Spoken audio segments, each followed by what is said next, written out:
11. O Sermão do Monte. Difundidas as primeiras claridades da Boa Nova, todos os enfermos e derrotados da sorte, habitantes de Corazim, Magdala, Betsaida, Dalmanuta e outras aldeias importantes do lago, enchiam as ruas de Cafarnaum em turbas ansiosas. Os discípulos eram os mais visados pela multidão, por motivo de permanente contato em que viviam com o seu mestre. De vez em quando, Filipe era assaltado em caminho por uma onda de doentes. Pedro tinha a casa rodeada de criaturas desalentadas e tristes. Todos queriam o auxílio de Jesus, o benefício imediato de sua poderosa virtude. Aos primeiros dias do apostolado, um pequeno grupo de infelizes procurou Levi na sua confortável residência.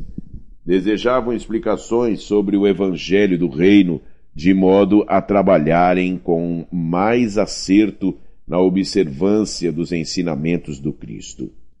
O coletor da cidade manifestou certa estranheza. Afinal, disse ele aos infortunados que o procuravam, o novo reino congregará todos os corações sinceros e de boa vontade que desejem irmanar-se como filhos de Deus. Mas que podeis fazer na situação em que vos encontrais? E dirigindo-se a 3 deles, seus conhecidos pessoais, falou convicto. Que poderás realizar, Lisandro, aleijado como és?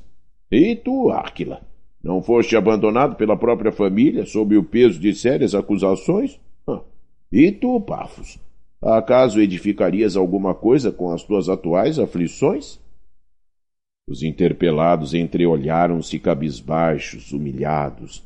Somente então chegavam a reconhecer as suas penosas deficiências. A palavra rude de Levi os despertara. Tomara-os uma dor sem limites.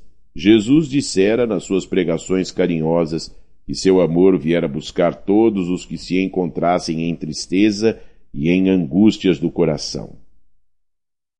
Quando o mestre chegara, haviam experimentado a restauração de todas as energias. Jubilosos guardavam as suas promessas relativamente ao Pai justo e bom, que amava os filhos mais infelizes, renovando nos corações as esperanças mais puras.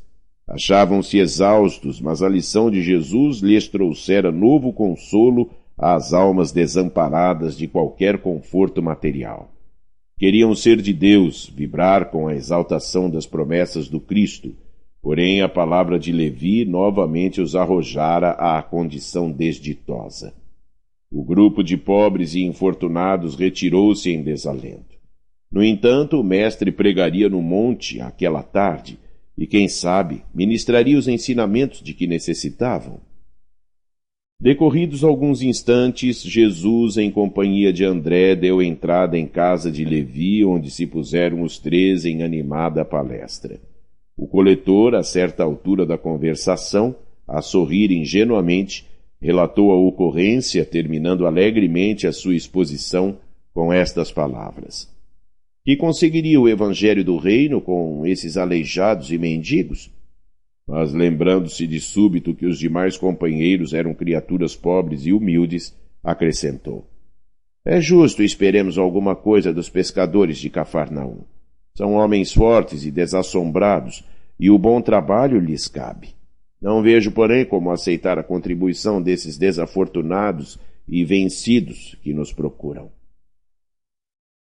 Jesus fixou o olhar no discípulo com um profundo desvelo e falou com bondade, batendo-lhe levemente no ombro. No entanto, Levi, precisamos amar e aceitar a preciosa colaboração dos vencidos do mundo. Se o Evangelho é a boa nova, como não há de ser a mensagem divina para eles, tristes e deserdados na imensa família humana? Os vencedores da terra não necessitam de boas notícias. Nas derrotas da sorte, as criaturas ouvem mais alto a voz de Deus. Buscando os oprimidos, os aflitos e os caluniados, sentimos-los tão unidos ao céu, nas suas esperanças, que reconhecemos, na coragem tranquila que revelam, um sublime reflexo da presença de nosso Pai em seus espíritos. Já observaste algum vencedor do mundo com mais alta preocupação do que a de defender o fruto de sua vitória material? Levi sentia-se comovido e, aproveitando a pequena pausa que se fizera, exclamou algo desapontado. Senhor, minhas observações partiram tão só do meu intenso desejo de apressar a supremacia do Evangelho entre os que governam no mundo. Quem governa o mundo é Deus, afirmou o mestre convictamente. E o amor não age com inquietação. Agora imaginemos, Levi, que os triunfadores da terra viessem até nós, ensarilhando suas armas exteriores. Figuremos alguns generais romanos chegando a Cafarnaum com os seus troféus numerosos e sangrentos, afirmando-se desejosos de aceitar o evangelho do reino de Deus e oferecendo-se para cooperar em nosso esforço. Certamente trariam consigo legiões de guardas e soldados, funcionários e escribas, carros de triunfos, espadas e prisioneiros. Começariam protestando contra as nossas pregações pelas estradas desataviadas da natureza. Por não estarem no íntimo desarmados das vaidades das vitórias, edificariam suntuosos templos de pedra, em cuja construção lutariam duramente por hegemonias inferiores. Uns desejariam palácios soberbos, outros empreenderiam a construção de jardins maravilhosos. Recordando a ação das espadas mortíferas, talvez pretendessem disputar a ferro e fogo o estabelecimento do reino de Deus, exterminando-se reciprocamente, por não cederem uns aos outros em seus pontos de vista, desde que cada vencedor se julga no mundo com maior soma de direitos e de importância. A pretexto de lutarem em nome do céu, espalhariam possivelmente incêndios e devastações em toda a terra. E seria justo, Levi, trabalhássemos por cumprir a vontade de nosso Pai, aniquilando seus filhos, nossos irmãos? O apóstolo o ouvia assombrado em face da profundeza de sua argumentação. O mestre continuou. Até que a esponja do tempo absorva as imperfeições terrestres, através de séculos de experiência necessária, os triunfadores do mundo são pobres seres que caminham por entre tenebrosos abismos. É imprescindível, pois, atentemos na alma branda e humilde dos vencidos. Para os seus corações, Deus carrega bênçãos de infinita bondade. Esses quebraram os elos mais fortes que os acorrentavam às ilusões e marcham para o infinito do amor e da sabedoria. O leito de dor, a exclusão de todas as facilidades da vida, a incompreensão dos mais amados, as chagas e as cicatrizes do espírito, são luzes que Deus acende na noite sombria das criaturas. Levi, é necessário amemos intensamente os desafortunados do mundo. Suas almas são a terra fecundada pelo adubo das lágrimas e das esperanças mais ardentes, onde as sementes do Evangelho desabrocharão para a luz da vida. Eles saíram das convenções nefastas e dos enganos do caminho terrestre e bendizem do nosso Pai, como sentenciados que experimentassem, no primeiro dia de liberdade, o clarão reconfortante do sol amigo e radioso que os seus corações haviam perdido. É também sobre os vencidos da sorte, sobre os que suspiram por um ideal mais santo e mais puro do que as vitórias fáceis da terra, que o Evangelho assentará suas bases divinas. André e Levi escutavam de olhos úmidos os conceitos do Senhor, cheios de sublimada emoção. Nesse ínterim chegaram Tiago, João e Pedro, e todo o grupo se dirigiu alegre para um dos montes próximos. O crepúsculo descia num deslumbramento de ouro e brisas cariciosas. Ao longo de toda a encosta acotovelava-se a turba imensa. Muitas centenas de criaturas se aglomeravam ali, a fim de ouvirem a palavra do Senhor, dentro da paisagem que se aureolava dos brilhos singulares de todo o horizonte, pincelado de luz.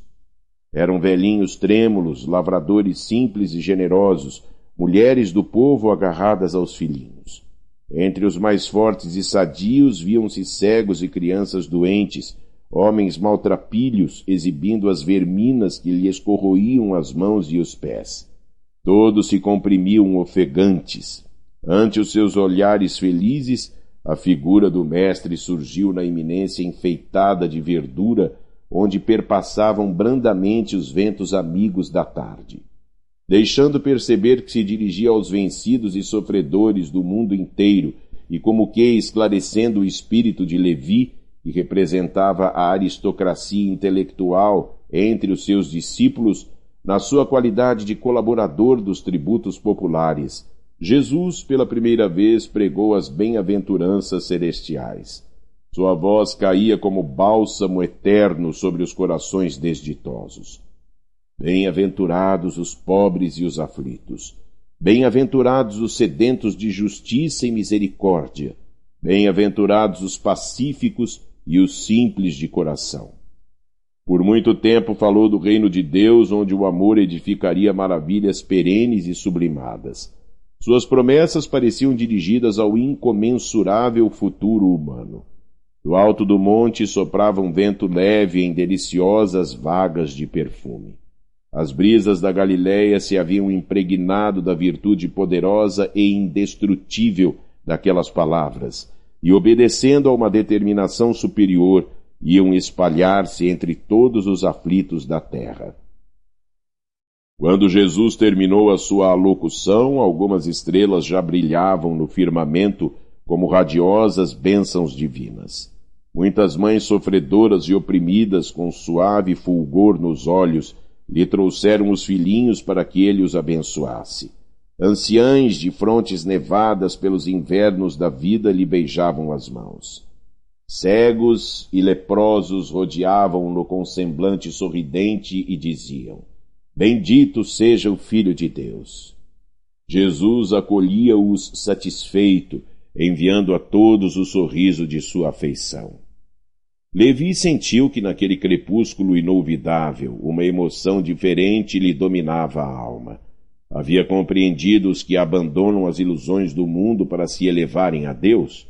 Observando as filas dos humildes populares que se retiravam, tomados de imenso conforto, o discípulo percebeu que os pobres amigos que o visitaram à tarde desciam o monte abraçados, com uma expressão de grande ventura, como se os animasse um júbilo sem limite. O coletor de Cafarnaum aproximou-se e os saudou transbordante de alegria, compreendendo que o ensino do Mestre, em toda a sua luz, abrangia o porvir infinito do mundo. Grande esperança e indefinível paz lhe haviam penetrado o âmago do ser. No dia imediato, o ex-publicano abriu suas portas a todos os convivas daquele crepúsculo memorável. Jesus participou da festa, partiu o pão e se alegrou com eles.